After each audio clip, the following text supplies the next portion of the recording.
Hola, ¿cómo están? Muy buenas noches. Bienvenidos a Cuarentena, el programa ya número 22 de nuestra entrega informativa de datos, de cultura, espectáculos y entrevistas de actualidad que hacemos todos los martes y viernes aquí por las pantallas de Canal BTV junto a Sergio Alfaro. ¿Cómo estás, Sergio? Buenas noches. Hola Iván, buenas noches. Te saludo también y a toda la gente que nos ve a través de las pantallas de TV, como decías tú, y de todas las plataformas digitales en las cuales nos puedes encontrar, como nuestro canal de YouTube, por ejemplo, donde puedes ver todos los capítulos anteriores.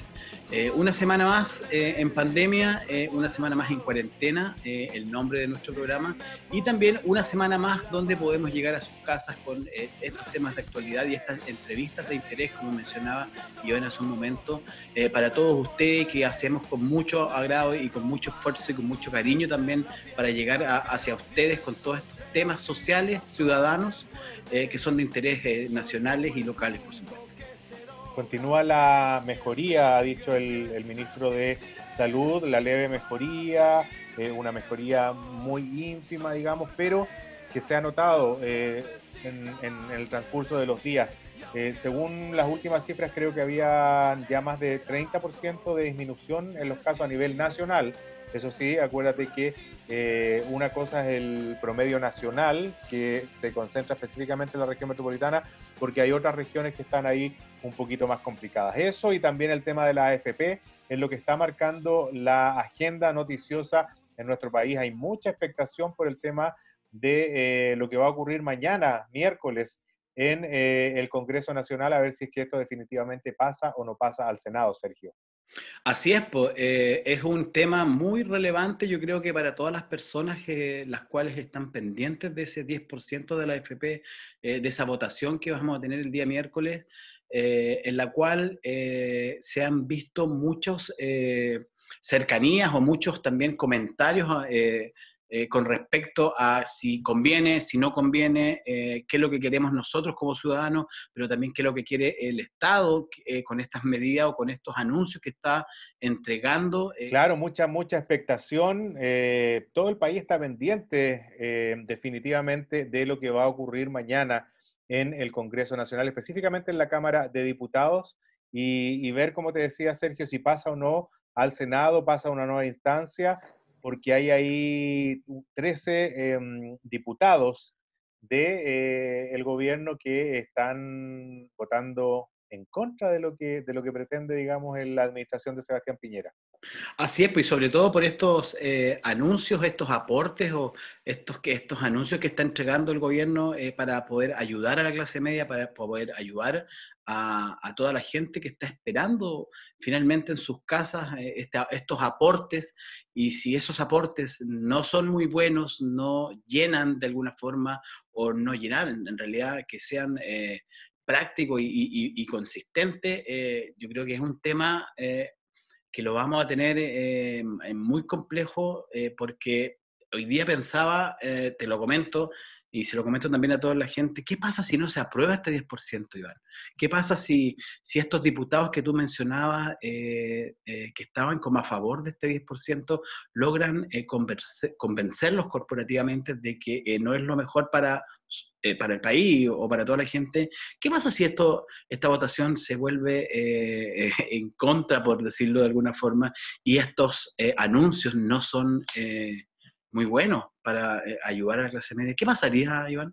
¿Qué crees tú que podría No, pasar? no sabría decírtelo, pero hay una efervescencia, digamos, social que está muy a favor en una mayoría, en un porcentaje muy alto, de que se entreguen estos ahorros porque le pertenecen a la gente y frente a la angustia de lo que se está viviendo, la gran mayoría quiere que esto se entregue, que se devuelva este dinero para poder afrontar la situación. Tendríamos que analizarlo el viernes, Sergio, porque mañana en la votación vamos a ver qué sucede, pero obviamente es algo que va a producir un quiebre, digamos, en la situación que se está viviendo. Si es que se aprueba esto y pasa al Senado, ya vimos que hubo expresiones de mucha, digamos, alegría, eh, celebraciones digitales, como sea, pero se dio mucho, digamos, que la gente lo apoyaba. Ahora, si pasa lo que tú dices, yo creo que también ahí hay algunos sectores que han señalado que puede surgir con fuerza el tema de la efervescencia social en nuestro país. Pero me parece que ya estamos en línea con uno de los involucrados directamente en esta votación para poder conversarlo más a fondo, Sergio. Así es, yo ya lo tengo acá en nuestra plataforma, yo ya lo veo, así que vamos inmediatamente con la entrevista del día de hoy con el diputado Luis Pardo. Así es, a esta hora en Canal BTV estamos en contacto con el diputado Luis Pardo. ¿Cómo está, diputado? Muy buenas noches y gracias por esta entrevista con Canal BTV. Hola, buenas noches Iván, buenas noches Sergio, un gusto estar con ustedes. Muchas gracias, buenas noches también para usted, diputado. Diputado, tenemos bastantes temas que conversar. Mañana va a ser un día clave en el Congreso. Se va a votar el tema de la AFP, el tema que ha generado muchísima expectación. ¿Cuál es su sensación de lo que va a ocurrir mañana después de que se aprobara en la primera votación en general y también en una de las comisiones en la Cámara de Diputados? Bueno, como muchos otros proyectos de ley, desgraciadamente trascienden solo los titulares.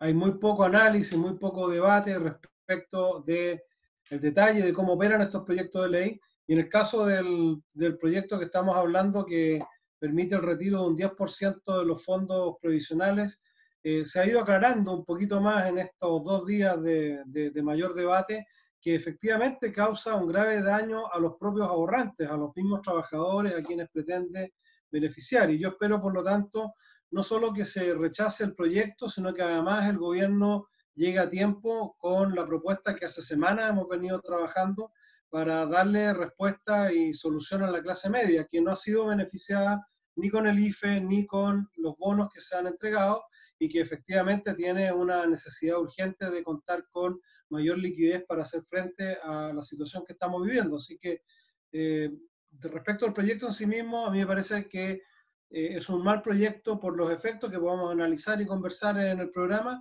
pero además me parece indispensable sí que haya una solución, una respuesta para quienes la están esperando, especialmente los sectores medios que no han recibido la ayuda que necesitan. Diputado, ahí hay varias cosas que analizar en su respuesta.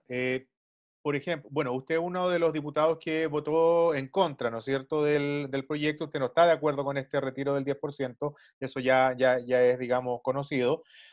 Pero sí hay un grupo de parlamentarios de Chile Vamos que están apoyando esta iniciativa, lo cual ha generado ahí una situación al interior de Chile Vamos, de pugna o de quiebre, como se quiera llamar, digamos. Y lo que está haciendo ahora el gobierno, según lo que hemos podido, digamos, leer en la prensa, es que está tratando de revertir esta situación.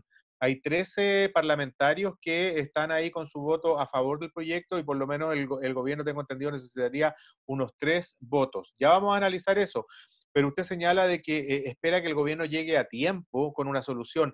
Es decir, usted por una parte está a favor de lo que piensa el gobierno en no apoyar, digamos, el proyecto, pero usted cree que ahí ha habido un error también del gobierno en no entregar una solución efectiva para que no surja este debate de las AFP. ¿Usted ahí hace una crítica o no? O sea, yo creo que desde luego que en medio de una crisis como la que estamos viviendo se van a cometer muchos errores, se han cometido muchos errores y probablemente se sigan cometiendo otros tantos. En esta materia, por ejemplo, nosotros hemos venido hablando con el gobierno y trabajando con el ministro Monker y con otros ministros, particularmente de Hacienda, hace más de 2 semanas, haciendo presente la necesidad de extender estas ayudas. Muchos de los recursos que se han ido, por ejemplo, a través del IFE, no han llegado a los destinatarios porque hay una cierta burocracia, hay trámites que la gente no estaba preparada tampoco para realizar, hay personas que cambiaron de condición producto de la propia pandemia y que aparecen con ingresos que hoy día no tienen y que necesitan estas ayudas. Y también, más allá de mejorar el IFE y hacerlo más expedito, también las ayudas para la clase media, que también ha visto mermados sus ingresos en forma significativa, también requieren de ciertos aportes que hoy día están ya bastante avanzados. Sabemos que viene, por ejemplo, un subsidio muy importante en apoyo a los arriendos de la clase media. Personas que pagan hasta 600.000 pesos de arriendo van a poder acceder a un subsidio que les va a permitir paliar esos gastos. cuando el gobierno habló de un crédito se malinterpretó porque no es un crédito de la banca, es un préstamo que hace directamente el Estado, que tiene un 25% que es un subsidio, es decir, no se reembolsa y la diferencia se paga con un año de gracia, pero se paga en forma contingente al ingreso, es decir, aquellas personas que en un año más estén cesantes o no tengan los ingresos van a ser condonados y no van a ser perseguidos ni van a tener un problema con el crédito o el préstamo que se les otorgaría en función de esta herramienta. Entonces yo creo que ha faltado mejor comunicación, ha faltado efectivamente estar más a tiempo con estas respuestas y dar una buena respuesta, pero también es cierto que estamos viviendo una situación totalmente inédita, totalmente compleja y por lo tanto todos, incluidas las autoridades, están aprendiendo en medio de las circunstancias que estamos viviendo y lo que tenemos que hacer es perseverar para que estas ayudas efectivamente lleguen a quienes más lo necesitan. Y en eso hemos estado trabajando intensamente, tanto al interior del gobierno como también en nuestra gestión pública. Diputado, una última consulta antes de darle el pase a Sergio por mi parte. ¿En qué se basa para estar en contra del retiro del 10% de las AFP?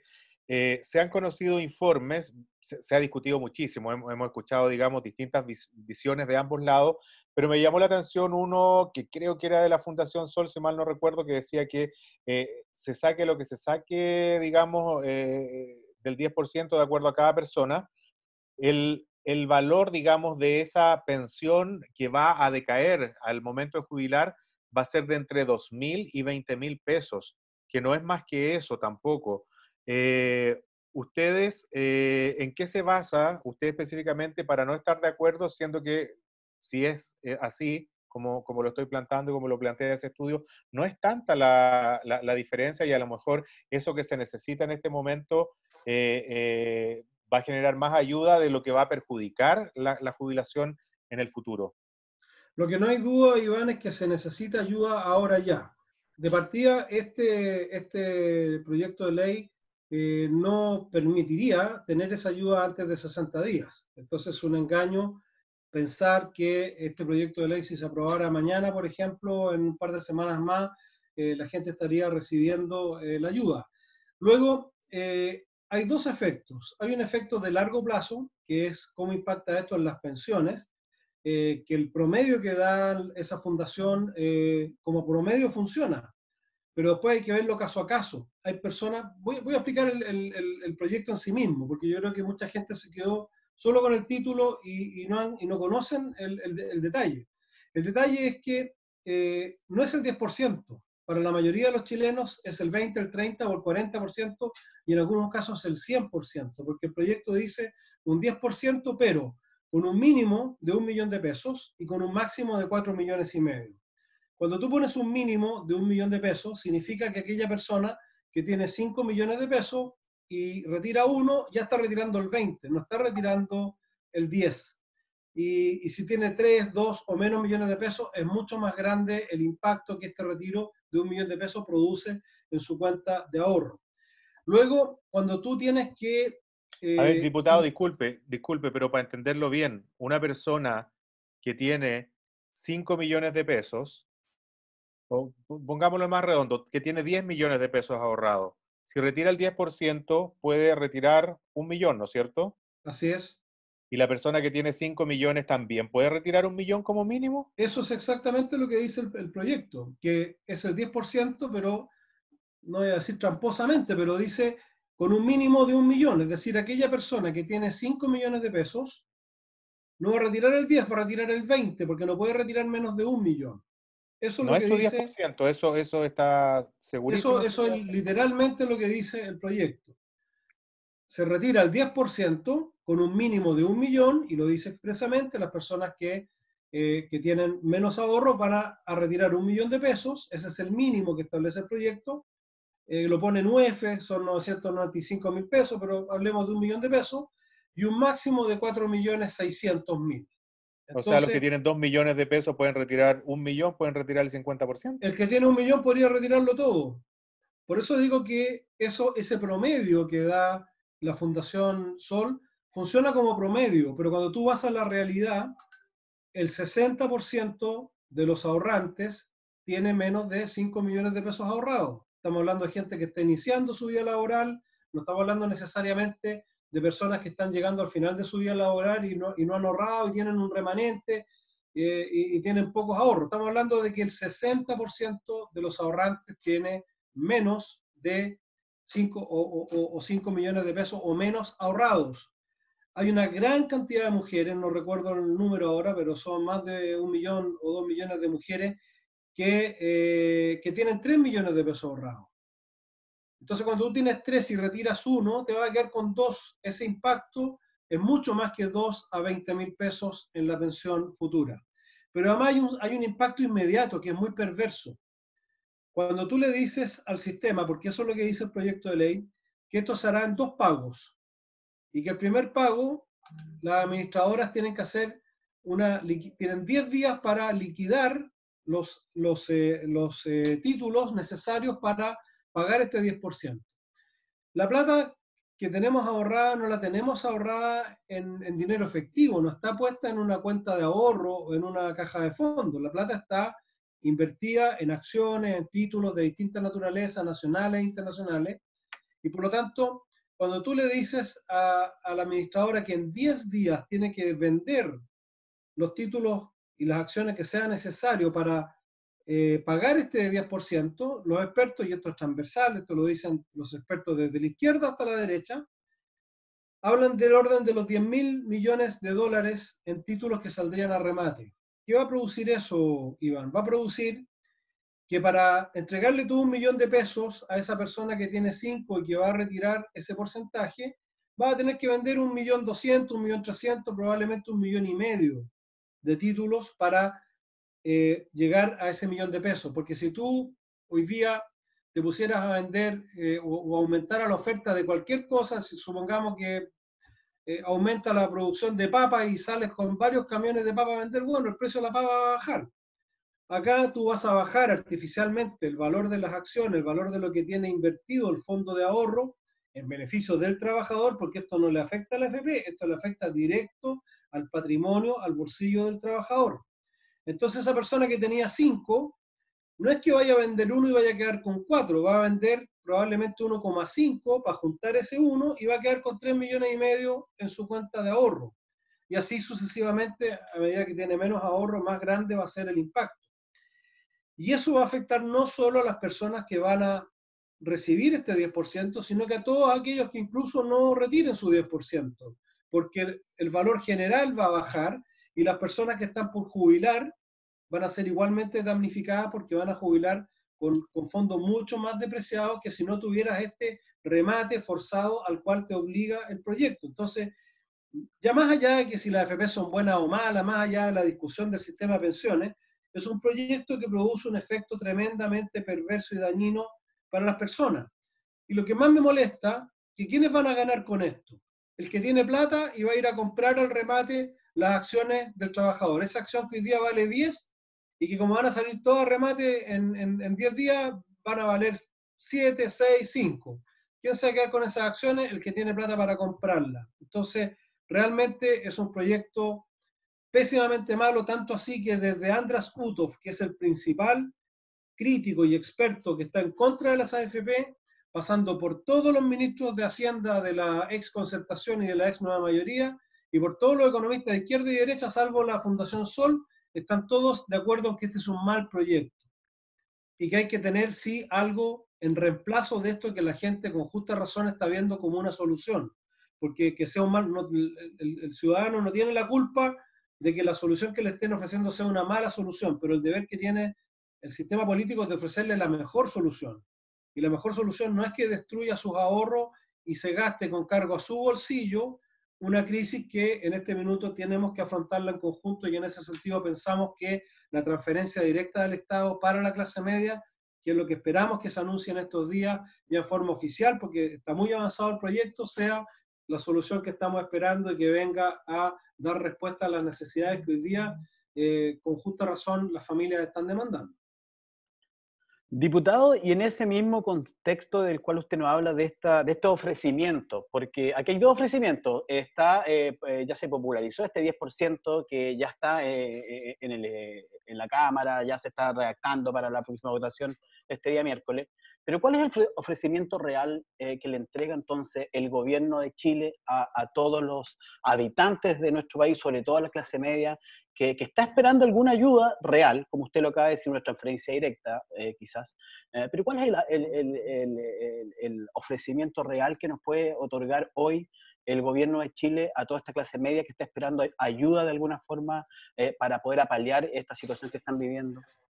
Mira, del primer IFE, del primer ingreso familiar de emergencia, que alcanzó alrededor de 1.100.000 personas, el segundo, que se pagó la semana pasada, alcanzó a 2,5 millones de personas. Es decir, ya estamos llegando a más de 3 millones de personas con esa ayuda. Sin embargo, sigue siendo engorroso, sigue habiendo problemas. Y uno de los anuncios que espero se concrete en las próximas horas o días es una simplificación del mecanismo de postulación y adjudicación de ese ingreso familiar de emergencia, de manera que alcance a 5 o 6 millones de personas, que es lo mínimo que podemos aspirar con esa herramienta, que de hecho están los fondos aprobados para llegar a esa cobertura. El tema es cómo hacerlo de forma rápida y oportuna, y tampoco cómo hacerlo sin abrir la ventanilla sin ningún filtro, porque también se puede producir, y es perfectamente comprensible, que el Estado tome algunos resguardos, pero que los resguardos no sean tales que la ayuda no esté llegando oportunamente como todos quisieran.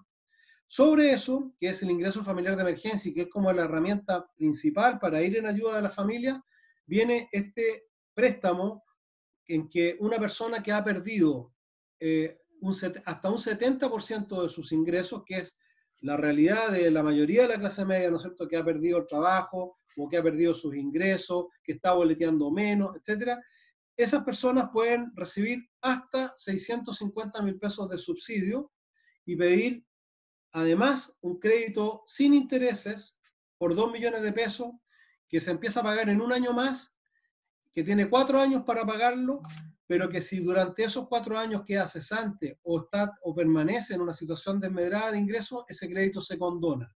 ¿Cuál es la idea? La idea es que aquellas personas que efectivamente hoy día, por ejemplo, un profesional, un médico, un dentista, un vendedor comisionista del comercio, cualquiera que haya perdido un 70% del ingreso, tenga los recursos para mejorar y enfrentar esta situación ahora, y si en un año más vuelve a recuperar esos ingresos, lo pague sin intereses, no a la banca, ojo, esto es un préstamo directo del Estado, lo pague sin intereses y pueda de esa manera volver a la normalidad. Pero si esa persona sigue en desgracia, sigue en situación de precariedad económica, el proyecto contempla que esa deuda se condone. Ahora, ¿por qué un préstamo y no una transferencia directa, a título gratuito? Porque ¿con qué fundamento yo le digo a unas familias, mire, a usted yo le voy a dar hasta 400.000 pesos por familia, pero a este otro tipo de familia yo le voy a dar 2.600.000? Sería totalmente injusto, ¿no es verdad? Por eso que se hace esa distinción, pero tomando el resguardo de que si esa otra persona o familia, al momento de tener que pagar, no puede hacerlo, tampoco se convierta esto en una nueva carga que va a acrecentar sus problemas en vez de ayudarlo. Aparte de eso, viene esta ampliación del subsidio de arriendo. Uno de los grandes problemas que tiene hoy día la clase media es que está pagando arriendo. Y hoy día, al ver disminuidos sus ingresos, esos arriendos se tornan ya insostenibles y se produce un problema serio que mediante esta ampliación del subsidio de arriendo, entiendo que van a ser 50 millones de dólares que se van a disponer para subsidiar una parte de los arriendos de hasta 600.000 pesos mensuales para ir en ayuda justamente de ese segmento que no accede al subsidio de arriendo de los grupos más vulnerables.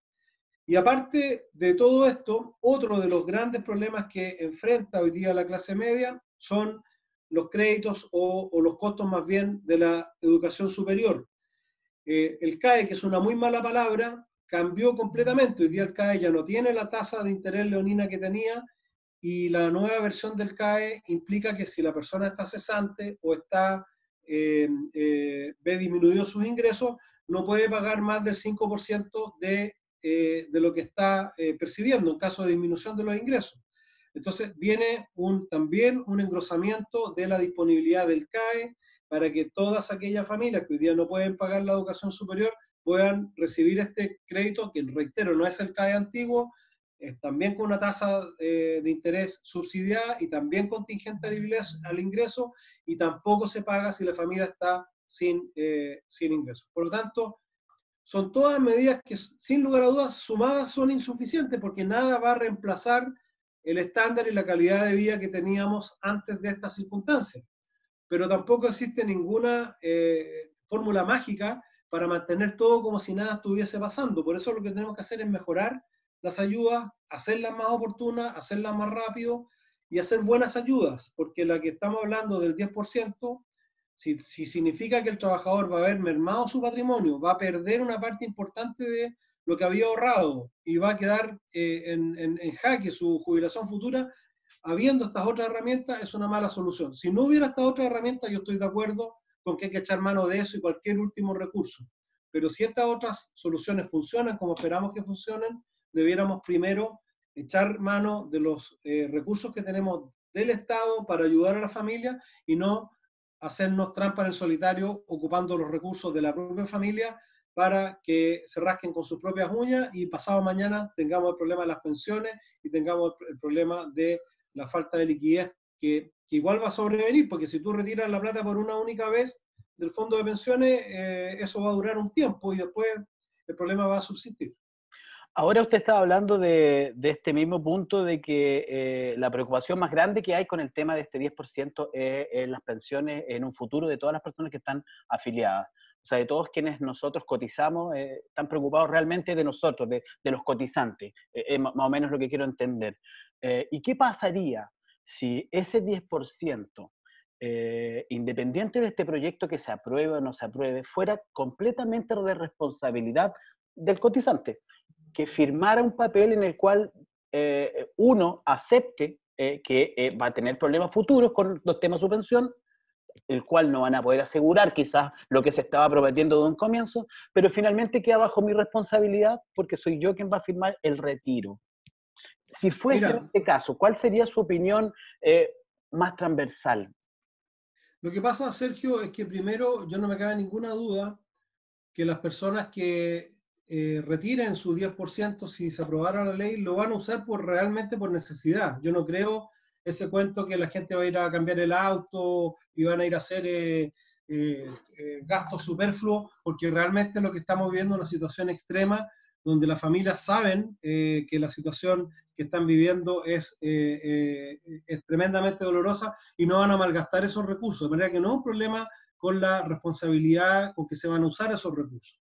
Y tampoco un problema de firmar un papel, porque las políticas públicas no se hacen en función de las conductas individuales. Las políticas públicas, todos los sistemas de pensiones tienen esa salvaguarda de que la plata se guarda para una pensión futura, salvo casos extremos. Por ejemplo, en el proyecto de reforma de pensiones que está en el Senado, nosotros aprobamos en la Cámara de Diputados, yo voté favorablemente, que por ejemplo una persona que está con una enfermedad terminal pueda retirar parte importante o todo su fondo de pensiones. ¿Qué sentido tiene que una persona que está con una enfermedad que le va a costar millones de pesos a él y a su familia y que probablemente va a morirse mucho antes que el resto de las personas, lo obliguemos o le impidamos hacer uso de ese ahorro que tiene en su cuenta individual? Entonces, hay casos extremos en que se entiende y se justifica plenamente echar mano de esos ahorros.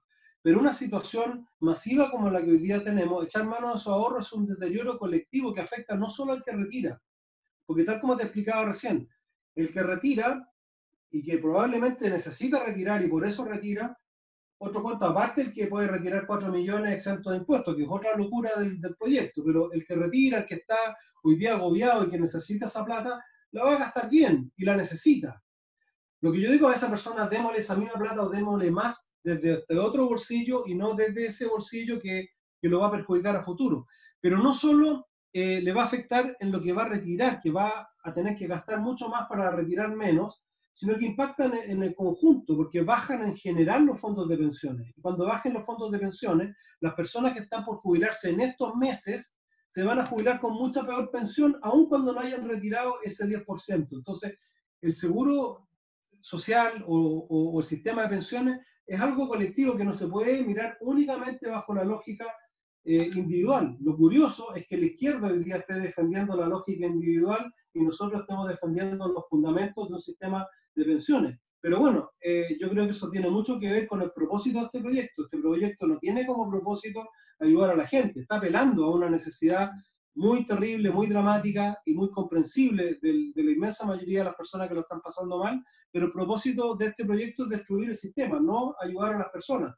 Porque si fuera ayudar a las personas, no sería un proyecto que recién en 60 días más podrían empezar a verse sus eventuales frutos. Sería otro tipo de proyecto y yo creo que en ese sentido la oferta que va a venir del gobierno, que ya está sobre la mesa por parte del gobierno, va a ser finalmente mucho más lógica y más práctica que darse esta vuelta larga por el sistema de pensiones, con todos los costos que eso implica para los ahorrantes. Yo no estoy defendiendo la AFP, aunque digan lo que digan, no tengo ningún interés, ninguna necesidad de defender a las AFP.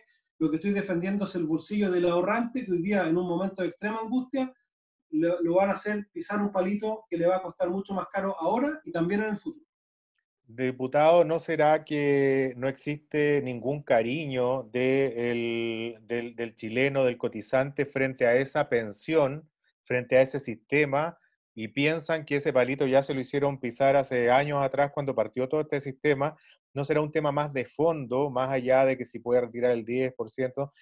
Ni siquiera a lo mejor la gente se piensa que va a malgastar el dinero, porque la pensión que va a tener no va a ser una pensión digna. Lo hemos visto en muchísimos ejemplos, muchísimos reportajes, muchísima gente digamos, ciudadanos chilenos que muestra cuáles son sus pensiones, y de verdad que son pensiones que yo no sé qué me va a decir usted, pero pienso que son bajísimas. Entonces existe cero cariño por el sistema, y en ese sentido dicen, ¿sabes qué? Y no importa si usted dice, no creo que lo vayan a malgastar, capaz que quieran malgastarlo igual, porque no existe cariño de que va a tener una pensión digna, como se dice, digamos, con la palabra dignidad.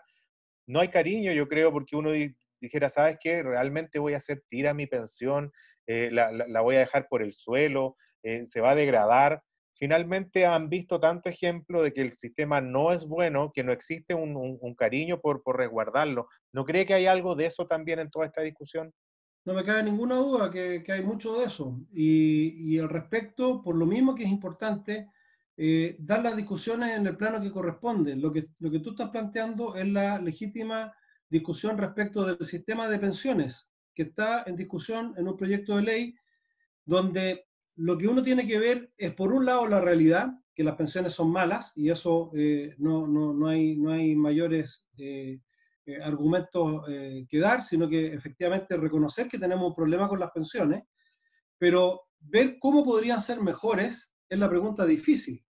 Porque cuando tú me dices van a ser mejores si volvemos a un sistema de reparto, toda la evidencia del mundo indica que el sistema de reparto es peor, y si lo comparáramos de igual a igual, es mucho mejor el que tenemos, porque el sistema de pensiones antiguo, a nadie le daban un peso antes de cotizar 15 años en algunas cajas, 20 años en otras.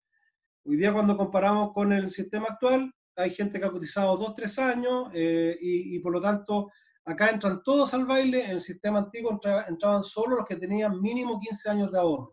Segundo, el sistema antiguo descontaba entre un 23 y un 27%. Hoy día el sistema actual descuenta un 10%. Entonces, si quisiéramos comparar de igual a igual, a lo menos vamos a quedar en un empate medio quejumbroso.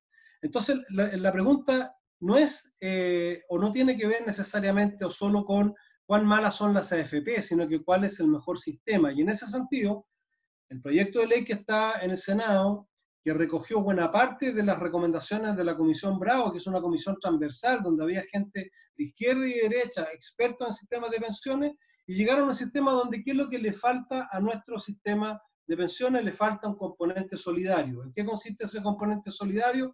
Consiste en que no solo tengamos un pilar solidario como el que tenemos hoy día, que apunta a los sectores más vulnerables, sino que ese sistema solidario se extienda a la clase media, que compensemos, por ejemplo, a las mujeres que por solo ser mujeres presentan niveles menores de cotización y por lo tanto son castigadas, entre comillas, no por el sistema de pensiones, sino que castigadas por la sociedad, y que a través de la reforma que se presentó, ellas van a tener un premio, ¿no es cierto?, un aporte superior en que el Estado va a decir a su cuenta de esta trabajadora o de esta ahorrante, yo le voy a agregar tanto para compensar esto que ella ha hecho a lo largo de su vida laboral y que le ha significado tener menos años de cotizaciones que un hombre. O cómo premiar a aquellos que han hecho el esfuerzo de ahorrar y que van a recibir un premio adicional por ese esfuerzo. Entonces, el sistema bueno de pensiones en el mundo es aquel que combina un componente de capitalización individual como el que nosotros tenemos, que como capitalización individual o como capitalización de ahorro funciona bien, si lo que funciona mal es la parte social, porque el ahorro no es suficiente para darte la pensión que tú necesitas. Entonces, si a ese sistema le agregamos un componente social, un componente solidario, como está recogido en la reforma de pensiones, bueno, vamos a mejorar el sistema. Pero esa es otra discusión. La discusión que estamos teniendo ahora es cómo ayudamos a las familias en medio de la pandemia a tener liquidez para enfrentar estos momentos de angustia. ¿Y qué es lo que hicieron algunos? Dijeron, aprovechemos de cargarnos el sistema de AFP. Yo reitero, aquí el tema no es si las AFP son buenas o son malas, no es si el sistema de pensiones es justo o injusto, aquí el tema es cómo ayudamos a la familia en este minuto de pandemia. Y la otra discusión, démosla, con todas las letras, con todos los espacios que sea necesario y de cara a la ciudadanía, pero son dos cosas distintas. No juguemos con la angustia que hoy día tiene la gente que necesita plata, metiendo esta cuchufleta que es una discusión que tiene que darse en otro plano, con otros tiempos, ¿no es cierto? Ojalá con urgencia. Nosotros le hemos pedido al gobierno que le ponga urgencia a ese proyecto de ley, que es el de la reforma de pensiones, pero resolvamos los temas de la pandemia con seriedad para llegar oportunamente con la plata que la gente necesita cuando la necesita. Y eso no es en 60 días más, como sería a lo menos en el caso de este proyecto de ley. Diputado, nos quedan 2 minutos para finalizar la entrevista, pero no puedo dejar de preguntarle por los 13, son más de 10 parlamentarios, creo que son 13 de Chile Vamos que sí están apoyando. Usted dice que transversalmente hay expertos de izquierda a derecha, los ministros de la Concertación, pero hay 13 diputados digamos, de gobierno, digamos, que son partidarios del gobierno del presidente Sebastián Piñera y que lo están apoyando. ¿Cómo explica eso usted y cómo ve la situación al interior de Chile Vamos después de esto? ¿Se va a producir un quiebre muy potente? Yo creo que hay un debate que es legítimo. Yo hablé con muchos de ellos, tuvimos muchas discusiones internas a propósito de la posición de algunos de ellos. Inicialmente eran mucho más de 13. Y el argumento general era, mira, no nos opongamos a la idea de legislar. Si el proyecto sigue igual de malo, lo votamos en contra cuando se vote en particular, pero no nos opongamos a la idea de legislar. Y estaban en su derecho a hacerlo, así lo hicieron, y el proyecto sigue igual de mal y sigue peor, porque ahora le agregaron que no paga impuestos, porque el trabajador que va a retirar 1 millón de pesos porque tiene 5 millones de ahorro está exento de impuestos de todas maneras, pero el tipo que tiene un ahorro grande y que va a retirar 4.600.000 pesos, lo van a dejar exento además de impuestos para que con esa misma plata a lo mejor vaya a comprar baratas las acciones que va a vender el trabajador. Entonces, el proyecto, lejos de mejorar, se echó a perder y por lo tanto yo espero que aquellos parlamentarios que lo votaron a favor lo voten en contra, y también espero, porque muchos, y lo digo con mucha responsabilidad, muchos parlamentarios de oposición me dijeron en las típicas conversaciones de pasillo, no, si el proyecto es muy malo, nuestros ministros, nuestros expertos nos están diciendo que es malo, pero es suicidio votarlo en contra con la opinión pública como está. Yo honradamente creo que a la opinión pública un político tiene la obligación de hablarle de cara, de frente, como lo estoy haciendo ahora, sostener una posición con respeto, pero no correr detrás de lo que puede ser un momento de opinión pública por desinformación, por angustia, por lo que sea, y no dar las señales para que esa misma opinión pública se informe y tome las mejores decisiones el día de mañana. Yo creo que muchos parlamentarios votaron a favor de este proyecto por temor a la funa, por temor a la crítica ciudadana, y no por convicción de saber que estaban haciendo algo que era malo para esas mismas personas a las cuales se quiere ayudar. Diputado Luis Pardo, le queremos agradecer mucho la gentileza de esta entrevista con Canal BTVA. Que esté muy bien, No, muchas gracias a gracias. usted. Muchas Buenas gracias. noches. Buenas noches. Bueno, con el diputado Luis Pardo nosotros vamos a una breve pausa comercial y retornamos de inmediato a Cuarentena aquí en las pantallas de BTV. No se vaya.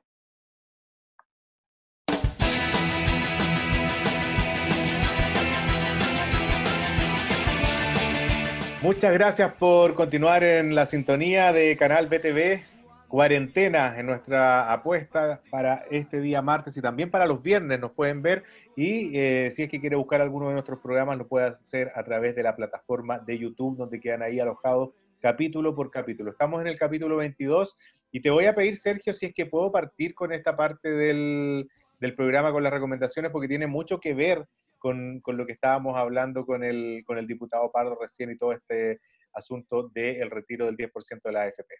Por supuesto, Iván, siempre soy yo quien comienza, como que finalmente tú me preguntas a mí, yo digo, no, yo comienzo. Hoy tenga el placer de comenzar esta parte que a nosotros nos gusta tanto también y compartirlo con todos quienes nos ven a esta hora de la noche, como decías tú, los martes y los viernes. Adelante, Iván.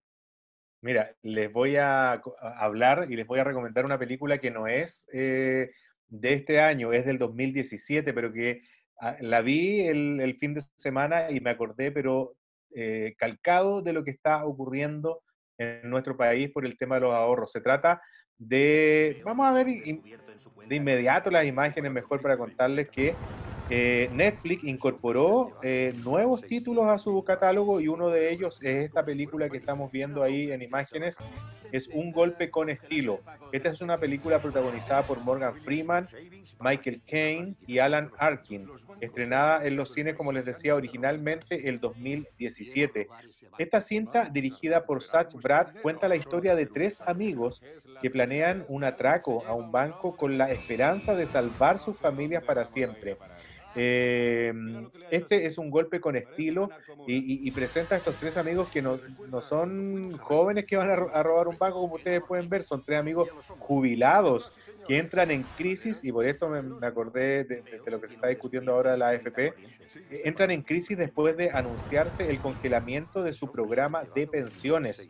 De un día para otro se quedan sin el poco dinero que les servía para pagar las cuentas. Enfurecidos, este trío decide hacer lo impensable, que es asaltar un banco que se quedó, según ellos, con su dinero. El golpe con estilo generó una reacción positiva en su estreno en un sector importante de los espectadores, aunque algunos críticos especializados, les cuento, en el género de la comedia la encuentran un poco prescindible. Esta polémica se desata debido a que para muchos el trío de protagonistas brindó al director posibilidades creativas brutales, algo que no había sido aprovechado del todo por el director, a pesar de que el film es bastante dinámico, entretenido y sin muchas pretensiones elevadas. Queda la sensación de que pudo haberse hecho algo más sólido con estos tres actores que son espectaculares, ahí encabezados por Morgan Freeman. Pero les cuento, yo no estoy muy de acuerdo con estas críticas. Yo creo que lo que dicen los críticos, estuve leyendo unas críticas del New York Times, de Variety, etcétera, de otras publicaciones, tanto nacionales como internacionales, que decían de que por la calidad de los actores que protagonizan esta película debiera haber sido muchísimo más. Pero yo creo que no, yo creo que ellos le dan un peso y la película corre súper ligera, dura 1 hora y media.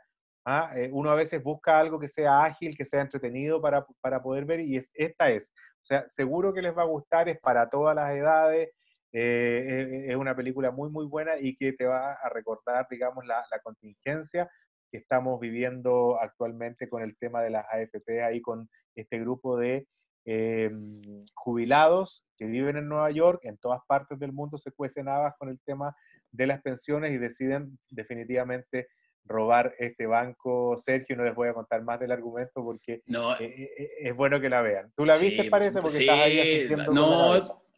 Te aplaudo la recomendación porque una muy buena película, familiar completamente, se puede ver en familia y tiene actorazo. O sea, tú decías que la crítica la ha atacado un poquitito, pero ¿tú creís que hubieras visto esa película sin alguno de esos tres nombres en la cartelera, por decir Morgan Freeman y quiénes más? Ya no recuerdo quiénes son, pero O sea, bueno, te confieso que la elegí porque estaba Morgan Freeman. Ah, y Exacto. también un tema de ahora, yo recalco que dura 1 hora y media porque para mí es importante, o sea, me cuesta sentarme a ver 2 horas y media una película, o cuando ya son 2 horas 15 minutos, tiene que ser en un momento muy de mucho relajo, un día de fin de semana, no es como para verla a la pasada, digamos, en cualquier minuto de, de esta pandemia que estamos viviendo. Sí, no, Esta, esta, muy esta buena es película, buena, esta es muy buena. muy buena película, yo me reí. Y como decías tú, tres veteranos, tres pensionados intentan robar un banco y es muy cómica y es muy divertida, así que también Y además tiene todo todo un mi tema de apoyo a Iván fondo. Pereira. Sí, pues, Tiene un tema de fondo, o sea, que eran sus mezcla lucas, pues. ese tema de fondo, que es dejar un poco, no un poco, dejar de lado a la tercera edad, dejarlos a su suerte, con todo lo que significa perder una casa. Tú sabes que los créditos hipotecarios en Estados Unidos son, pero de 35 años, la gente termina de pagar, digamos, la casa cuando, no como en Chile, donde tampoco es por defender el sistema, pero acá se dan créditos hipotecarios a 20 años, 25 últimamente, pero allá son 30, a 35, entonces la gente, 30, pero la gente termina de pagarlo de muy avanzada edad. Bueno, se da esa mezcla de lo profundo que significa estar ayudando a la tercera edad y la parte de comedia que es muy divertida y que te hace reír en todo momento la película también. No, así es, pues y con esos actores que logran hacer películas cómicas, serias, dramas, cibernéticas, todo tipo de películas, y con esos actores que son de primer nivel, y una película muy entretenida que yo creo que cada persona que la vea va a tener los mismos comentarios nuestros, porque de verdad que es entretenida y de verdad que es Sí, les va a gustar a una todos. muy buena película, así es. Es muy transversal. Así Vamos con es. tu dato para este martes 7. Mira, yo voy a ser súper sincero, como nos acostumbra Iván Pereira, que hay una serie que yo comencé a ver hace el año pasado, si no me equivoco, la comencé a ver y llegué al capítulo 3, porque sentí que era un poquito lenta. Pero la retomé porque empecé a leer muchas críticas, muchas crónicas que se escribían que la tercera temporada, se trata de Dark, Ah, está muy de moda. esta serie alemana que Netflix estrenó la tercera temporada de este año. Veamos imágenes inmediatamente mientras yo les cuento Vamos a verla. de esta serie, que es un poco esta ida y vuelta en el tiempo. Es una serie alemana que es un thriller donde comienza en una localidad llamada Winden, donde hay una central nuclear. ¿Mm?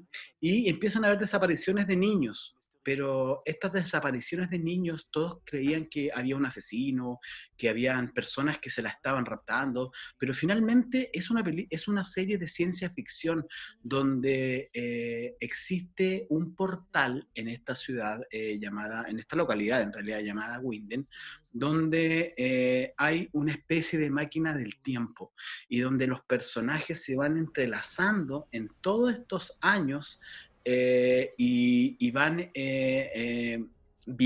conviviendo en tres épocas, en los 50, en los 80 y ahora en el post 2010, por decirlo de alguna forma.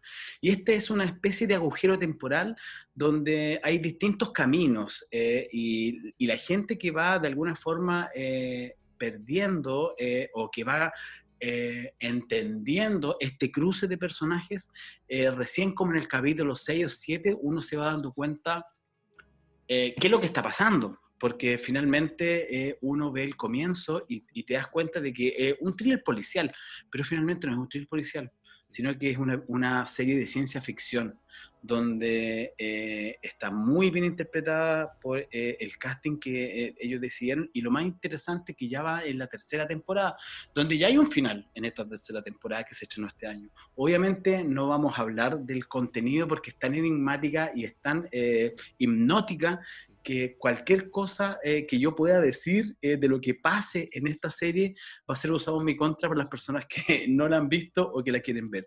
Así que realmente yo la recomiendo. Es una serie muy, muy, muy, muy entretenida. donde se ve y se visiona esta máquina en el tiempo y estos portales que existen para pasar de épocas en época, y como te decía, está interpretada por un casting súper, súper, súper bien asertivo, porque hay de todas las edades.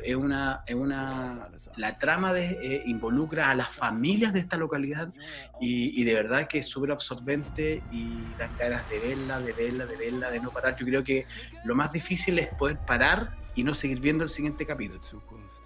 Es una serie muy entretenida que se las recomiendo. No, completamente, te atrapa y no te saca por ninguna parte. Y sobre todo porque también es como bien contemporánea. Las cosas que ocurren en la época actual es contemporánea, pero hay un pasado y un prepasado, y también hay un futuro. Y es muy entretenida. No voy a contar nada más, solamente veanla, porque es muy bueno hipnótica. El título que yo puedo decir hipnótica, porque pasan cosas que tú no te vas dando cuenta al comienzo, pero después de que pasas del cuarto o quinto capítulo, no puedes creer lo que está ocurriendo. Y hipnótica completamente, por eso es recomendable, y de verdad que la tenía que decir hoy, la tenía que comentar hoy, porque de verdad que es muy buena, y no pensé que te iba a atrapar tan rápido, por lo menos a mí. Vamos a buscar ahí algún espacio para ver Dark.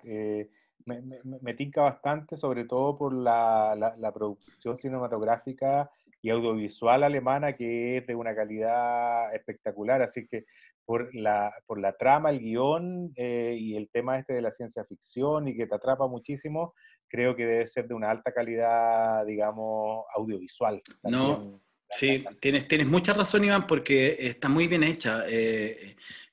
Piensa que para ir al pasado, al presente y al futuro necesitas tener un actor como principal y buscar actores mayores, menores, niños, que tengan una cierta similitud física primero que todo, y que enganchen en todo en este espectro, en este planeta distinto. Por eso está muy bien, y como tú decías, los alemanes tienen esas cosas que al ser tan cuadraditos, ordenaditos, arman muy bien todas las piezas que ellos realizan audiovisualmente, y visualmente como que está hecha dentro de un poblado. No parece como que fueran estudios, ni parece como que los llevan para allá y vamos y vayamos allá. No, está hecho en un poblado súper, súper real, y la recomiendo 100% porque los va a atrapar. Dark. Qué bueno. Netflix. Oye, llegamos al final de este capítulo 22 de Cuarentena. Solo un datito importante. Hoy, 14 de julio, sabes que es el Día Nacional de Francia. Se celebra por la toma de la Bastilla. La toma de la Bastilla en 1789. Pero lo que más quería destacar es que esto supone el comienzo de la Revolución Francesa. Sí, es verdad. Que es, digamos, un cambio ahí en la humanidad completa. Y se siguen, digamos, sacando a colación lo que es esta revolución con todas las demandas sociales que existen. Imagínate después de cuántos años. Esto fue en 1789, ya estamos en el 2020, y las cosas, no vamos a decir que siguen igual, pero sí las banderas de lucha sociales se siguen, digamos, sucediendo en cada generación hasta el día de hoy, 14 de julio, y bueno, y por esto es el Día Nacional de Francia. Con este datito vamos a poner punto final a nuestro programa de hoy, Sergio. Muchísimas gracias a todos ustedes por acompañarnos. Un gusto, Sergio, nuevamente en este programa. También para mí, Iván, me despido, que tengas una muy buena noche. También a todos quienes nos ven, gracias por estar con nosotros, gracias por acompañarnos, y nos encontramos nuevamente el día viernes en un nuevo capítulo de Cuarentena. Y ¡Allez la France! Seguimos resistiendo aquí en BTV en Cuarentena. Que esté muy bien. Buenas noches.